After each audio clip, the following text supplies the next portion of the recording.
Hello everybody, today I'm here with a DevPro replay video as well as deck tech for a deck I've been playing for quite some time and finally am not playing anymore, the name of which is Potatoes in various forms. I've called it mashed potatoes, I've called it baked potatoes, right now it's Brilliant Potatoes because it's playing Brilliant Fusions.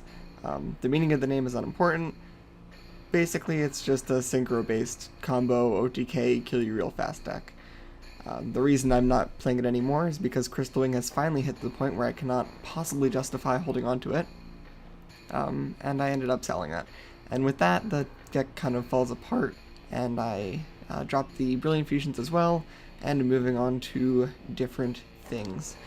That said, I would like to give the deck a proper send-off, so I'm going to be doing a short deck profile, as well as mini rant about just how goddamn bad DevPro players are. So that'll come later. For now, let's go over the deck. You'll see that we are running a fairly standard Brilliant Fusion package for a synchro-based deck that is 3 Brilliant Fusions, 1 Seraphonite, 1 Galaxy Serpent, and 1 Lazuli or Lapis Lazuli or whatever it's called, the thing that adds back Galaxy Serpent. This lets us make Brilliant Fusion into a 1-card level 7 synchro without using a normal summon, which is kind of crazy. And it's that concept that the whole deck is kind of based around. It didn't used to be Brilliant Fusion, but the whole idea of making a Yazi in particular and using that as a jumping off point for a lot of very explosive and very powerful plays has been pretty steady throughout the deck's evolution. At this point, the main combo that the deck revolves around is Brilliant Fusion plus Instant Fusion. If you ever get these 2 cards in your hand and your opponent has no interaction, you just straight up win the game. It's significantly over 8,000 damage. Now, of course, your opponent will have interaction if they're any sort of good player, but we will play around that as we go, since those are only 2 cards and you have the rest of your hand to bait things out. Now, of course, it's equally unlikely that you'll ever draw both of those together, although that happens a very large number of times in the games I've recorded here. When you don't draw those together, you of course have other plays. You can still make Yazi without Brilliant Fusion. You still have the Speedroid engine as well as Primitive Butterfly up there as your sort of 4th pseudo Terrortop, as well as the Plant engine, which is Triple Lone Fire, Spore, Dandelion, and Glow Up Bulb for some pretty resilient synchro plays. The latest addition has been the Resonator package, 1 Red Resonator, 1 Chain Resonator, and 1 Resonator Call, which gives the deck a fair bit more flexibility when you're just trying to sort of improvise combos out. To go over the synchro lineup, we have Trishula, we have Crystal Wing, which is generally what we'll be making if we're forced to go first for whatever reason, or if we need to push through damage through some really big high-level thing, or just as a good defensive play if we burn out. Scarlight, because it wins games. Of course, a large number of times where you're forced to blow up your own monsters to make a game, but if they die, then who cares? You don't need those monsters anyway. Then you have the 2 Yazis, 1 Bashia. I run 2 Yazis specifically because it gets Solemn Strike and Bottomless Trap hold a lot, and really, sometimes you just need to push through that play and make the second one. So for that reason, 2 Yazis. Now the play here, to go into more detail there, is summon Yazi, pop itself and one of your opponent's cards, summoning out a Mare Mare, which is up there in the top left-hand corner, that giant seahorse thing, which will make 3 tokens. You can use one of those tokens to make Excel Synchron. Excel Synchron sends a Jet Synchron to the graveyard to increase its level by 1, and now you have a level 6 tuner and 2 worm non-tuners. From that you can make Bashia and shuffle a card into the deck, as well as you now have a Jet Synchron in the graveyard for further fuel or to pop with Bashia. And you'll see exactly how that plays out many times in the upcoming videos. To go on with the synchros, we have Blackwing Nothung, which is really good for pushing damage through, non-targeting, get around big things that can't be targeted for whatever reason, as well as just push that last point of damage in. We have Carl Dragon, which is just a very, very good card. I can't really express how useful this is to generic synchro decks. Also does some very nice interactions with stepping through the levels to make Bashia if for whatever reason you have to use Excel Synchron before going through the Yazi play. We have, of course, the Excel Synchron itself, Chanbara, which is a Speedroid Synchro, which is very, very good because it's just 4,600 damage. That's all it is, that's all it needs to be. You push the damage in, you kill them. We have one Armory Arm. This is sort of a flex slot. This can be more or less whatever you want. I like Armory Arm here. Sometimes you need the extra level 4 Synchro. Sometimes you just need, again, to push through damage since we are a new DK deck. Then you have Herald of the Arclight, which is one of our lock pieces if, again, we're forced to go first, or if we're burning out and sort of looping it around with Bashia, keeping your opponent off balance while you hit them in the face. And also it's one of the best ways to make Crystal Wing in this deck, since you can, generally speaking, Synchro off the Herald of the Arclight with Spore. And that will also search you for Saravis, the Ancient and Ascended, which is the one ritual monster you see in this list. Lastly, filling out the extra deck is Melee of the Trees, which is for a very specific play which involves opening Lone Fire and one of these Super Hippo Carnivals, which just happens to let you do pretty much whatever you want. So that's there for that reason. To walk back to Saravis momentarily, this is sort of an underplayed hand trap in my opinion. I don't really think most decks would benefit from it, but I think that the decks that can search it, which I admit there aren't really any right now, but for this deck in particular which can search it, it's a very powerful card. Saravis reads, if your opponent would target one of your monsters with any card effect, you can discard it to negate that effect. So this stops things like Drancia, things like Effect Veiler, things like Buster Dragon, pretty much anything you can think of that targets, this thing will deal with. And that is pretty much it for the deck. You can see that we have a very flexible array of cards to push forward Synchro plays, a very flexible array of Synchro monsters to make with those plays, and a pretty good removal suite in 2 Twin Twisters, 2 Dark Holes, 1 Raigeki, and of course more sideboarded if we ever play matches, which I don't generally do online. So that is the deck, and I will see you in the games. And here we are in game 1. Now, I do lose the rock, paper, scissors, but I always want to go second anyway, and everyone else wants to go first. This isn't really a problem. Opponent opens Allure into some sort of Cosmo thing, as well as Terratop. I don't really know what Cosmo deck plays Allure, but he's making first turn whatever the heck this thing is.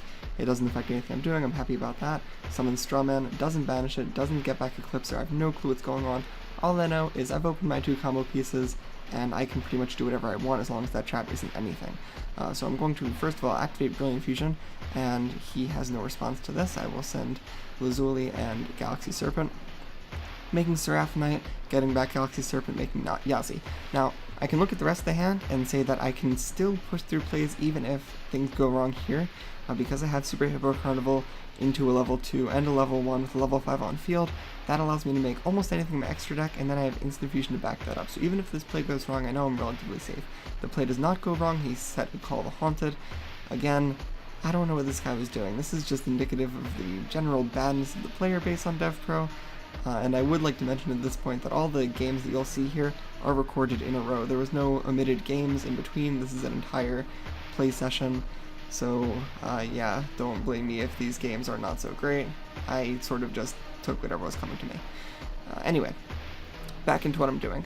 Making the Excel Synchron, increase the level up to 6. That allows me to make Bashia. First thing I'm going to do, as soon as possible, is shuffle away that Strawman. After clearing the back row, of course. I want to make sure that he has nothing that could potentially disrupt my play. I want to make sure he doesn't have any of the large ships that I'll have to deal with. If he summons something that's non-targetable, I'll have to make Trish, and I want to know that as soon as possible. Now here's the rest of the Instant Fusion, Brilliant Fusion play, which is Instant Fusion for Norden, for the Jet Synchron, which you have sent to the graveyard through the course of your Brilliant Fusion. This allows you to make Chanbara, and now you can pop the lingering Brilliant Fusion with Bashia to bring back Norden, which actually triggers its effect, because Norden is stupid. At this point, I can make pretty much whatever I want. For the sake of safety, I'm going to try to go for Carl Dragon to pop things. I guess that's not even for the sake of safety, that's just to clear this thing off the board. I'm going to make Carl Dragon to pop things, and I can actually still make plays at this point because I haven't used my regular normal summon, but at this point my opponent has seen enough and just scoops. Alright, on to game 2. In this hand, we don't see the Brilliant Fusion, and worse, we actually see Mari Mari drawn instead of in the deck. It turns out that this isn't actually a huge deal, since Terratop lets us just tribute summon Mari Mari, and with the Instant Fusion, that lets us pull off the exact same play as last game. Our opponent has set 1 and max seed. For our purposes, this is the exact same thing as not playing, since we will be popping this face down card, and we don't care what he's drawing off max seed, because we're just going to win this turn. So down comes the Excel Synchron, sends the Jet, increased level into Bashia, shuffle the monster into the deck. This is actually better than if I had been forced to go through Yazi, because now even if this card had a destruction effect, it will not activate. It's just back in the deck. We don't care about it. Instant Fusion again. Now, of course, our opponent's drawing a ton of cards off Maxi, so if he does have outs, that will be very bad for us. But most decks don't. Most decks are just drawing Maxi and hoping to survive the turn or hoping to force the player to stop. This deck does not stop. If you Maxi it, you're either going to win that turn or you're just going to lose. So I go all in for it, and it pays off, and we win the game here. That's pretty much all there is to say about that. Now, of course, there's Lingering Chalice in my hand. That's there to get rid of Floodgate monsters. Just kind of a tech choice. On to game 3. Oh, actually, first let's check out the replay of that. I just wanted to see what the guy was playing. It turns out to be some sort of Shaddoll Zodiac Lunalite thing. This doesn't seem like a real thing to me, but whatever, he was playing it. It certainly has a lot of very good cards. I guess he knows what he's doing. Anyway, actually game 3 this time. Now we're opening Brilliant Fusion, Instant Fusion again. We will just win the game, but we were forced to go first, which means that we actually just have to set Spore and pass and see what our opponent does. Now we are an OTK deck. We don't really want to be going first because we can't lock down the board well enough that our opponent can't break through it, and if we dedicate resources to that, we're probably going to lose. But our opponent has a very slow start with just some sort of Fire King thing. There's no extra deck here. I'm assuming this is a bad player, like 90% of DevPro's player base, so I'm just going to go through my whole deal, make the Yazi, immediately start popping back row to get that out of here. If things go wrong, we do have Resonator Call into Red Resonator, as well as Instant Fusion to open up some more plays. We pop a Burying Mirror Force. I assume the second set is also Mirror Force. I never actually get to see what it is, since of course we're just going to shuffle it back in. So again, the exact same thing happens. Now, as for why I've drawn the Instant and Brilliant so much, I can't really say. I guess I just got super lucky in these games, but whatever, I'll accept it. This is how the deck is meant to run. You just sort of blow through whatever your opponent has, do your standard synchro stuff, and hit them hard enough to win immediately. On to game 4. Okay, here, again, Brilliant Fusion, Instant Fusion, but we're now playing against an actual, somewhat competent player who is playing Eidolons. Eidolons is a very nasty deck for this deck to face because they often have interaction in the form of artifacts, in the form of some of their fusions which happen to have negation effects, in the form of the Wind Witch Splash if they happen to do that, making that first turn crystalling. That said, he's only set 2, so if these 2 aren't too impactful, I can still win the game. I activate the Brilliant Fusion, and he actually will chain MST here, which is unfortunate, not least because this is pretty much the only spell in the deck that is affected by MST, and it really hurts to be targeted with that. Summon the Red Resonator, hoping to make Chanbara push through damage. We can possibly still win, but our opponent has Solemn Strike, which means that our turn has, for all intents and purposes, ended. We could go ahead and Instant Fusion here, I guess making Carl Dragon to pop something, but then we've blown our Instant Fusion, our hand does nothing, and we'll probably lose in the crackback. Our opponent goes for Alistair, searching for the fusion spell. Of course, Witchy Search last turn makes this big fire thing, which I guess is just a beat stick. I don't really care. What does matter is that our opponent has set an additional 2 cards, so if these 2 cards are anything interactive, we're going to be in big trouble because we really only have 1 real card to push through plays here. Now we can go ahead and summon Chain Resonator just to get a tuner on the field. The idea here is to go Super Hippo Carnival into Herald of the Arclight, but he has the Scythe, so we have to set the Carnival in hopes of actually surviving the turn using the token effect, which rarely gets used except in the direst of emergencies, but our opponent has his second MST and we lose the game on the spot. So our opponent drew very well, had the right interaction at the right time, and we fold to that. Game 5 now. With a slightly sketchier hand, we now have 2 Instant Fusions, which are obviously dead with each other, 1 Glow Up Bulb, 1 for 1, no other non-tuners, and a Twin Twister. So the hope here is that our opponent will set things. Our opponent's, in fact, Allure of Darknessing into a lot of Ghost Trick stuff. I happen to fairly well know how Ghost Tricks are played. This is not the good version of Ghost Tricks. You should not be playing Stein, but whatever, we're going to Twin Twisters away the 1 back row using the spare Instant Fusion, get into the Primitive Butterfly, which we happily drew into, and we now have the Yazi into Vashia play, which we don't actually get through before our opponent scoops entirely. Now, of course, since it's Ghost Tricks, it's entirely possible they could have faded through and survived the turn, but whatever, they gave up, we'll take the win. Now, game 6, we end up with Brilliant Fusion, no Instant Fusion, that's fine. We have Twin Twisters to get rid of an action. We have 1 for 1 to get into additional tuners. Our opponent is playing Junishishi. A very interesting build, as you'll see. We see the very standard Mulmurat and a Mulmurat and a Mulmurat and a Mulmurat play. I don't really know how Junishishi is play well enough to know if this guy's playing them well. All I know is he's doing a lot of things and taking a lot of time to do them. I don't really care, I'm just watching him go. I'll see what his ending field is and go from there. Now to go over this hand again, we have the Brilliant Fusion, so our main thing here is going to be baiting out the Drancia. They will almost always end with Drancia, and if Drancia hits the Brilliant Fusion, this hand is in bad shape. So my entire priority right now is getting rid of Drancia. Our opponent summons the Bujintai thing and mills Spiritual Beasts for some reason, setting a Bujin scale, so I have no clue what's going on with this deck.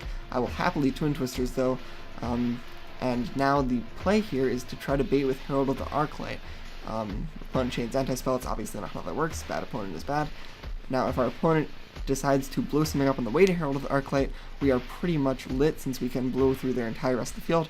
Otherwise we're going to activate Brilliant Fusion and just hope that our opponent tries to chain Drancia and we'll be able to negate it with Herald. But that doesn't happen, he blows up the Hippo immediately, which is great news for us. We have our whole play available. We can Yazi, pop the scale, make Bashia, shuffle the Bujintai thing, attack through Drancia. He's left with one card in hand, and we will have a Herald of the Arclight on the field when this play is over. So it'll be very hard for our opponent to recover from this. Despite having not won immediately, we've effectively attained a winning position.